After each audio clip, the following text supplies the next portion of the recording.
Good afternoon, inspectors all and all my friends. Today I am going to deal with the topic English for academic purpose. English for academic purpose (EAP) short form is not only teaching approach.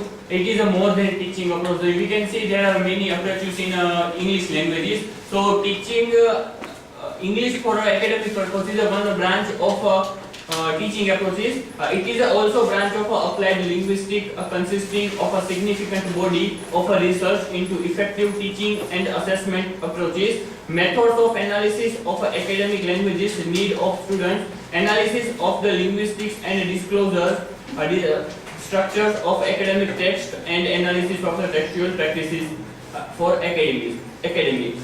Here we can see it is a one kind of effective teaching method with the use of some assessment approaches, methods and analysis.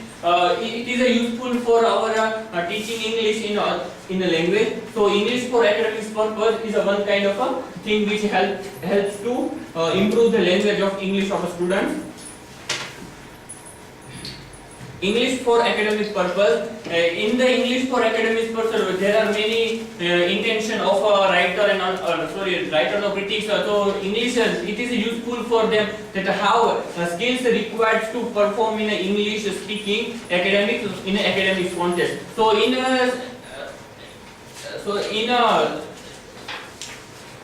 understanding this topic, we can say English for academic purpose is there are many skills to speak English and other things. So these all skills are required to perform English in a better way.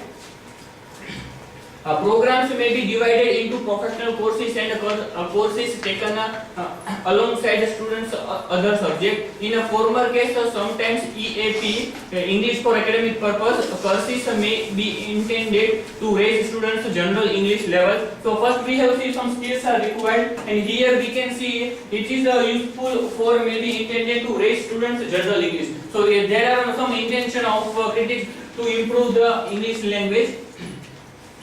So if we see this, there are three. We can divide this chapter in three categories. First one is the background, another is the research, and third one is the practice. So with the use of this, we can understand that how English for academic purpose useful for us and our students.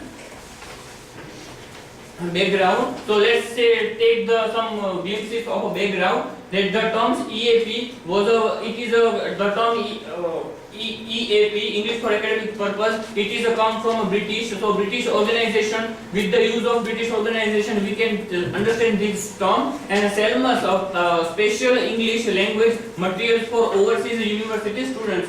The term was formed in 1972 with the SELMAS. The field EAP was first characterized from the perspective by the Stevens. So Stevens has defined, understand this point, and it is characterized in 1977. The first the term was coined in 1972, but it is classified, characterized by Stevens in 1977. ESP, which was known in its early days for English for specific purposes. Before this, EAP is known for English for specific purposes. Here Stevens has subscribed two ways. The first one is the move away from an emphasis on the literature and culture of English speakers and towards the teaching of practical commands of the language. So here Stevens practical commands of the language, he put something kind of weight on this topic to practice command of the language. And another is purpose of the language. So Stevens described what would be the purpose of to explain this language, a move towards a view that the teaching of the language should be matched to the needs and purpose of the language.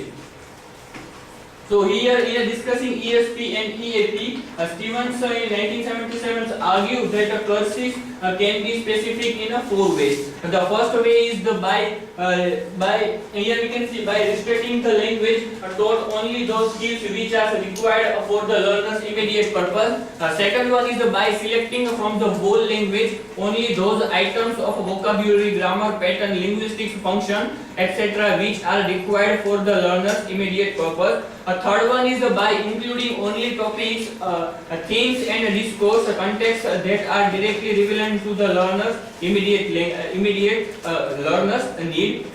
Fourth one is by addressing only those communicative needs that relate to the learner's immediate purposes. So here we can see that the purposing of for immediate learner's immediate purpose, learner's immediate purposes are most useful in this way.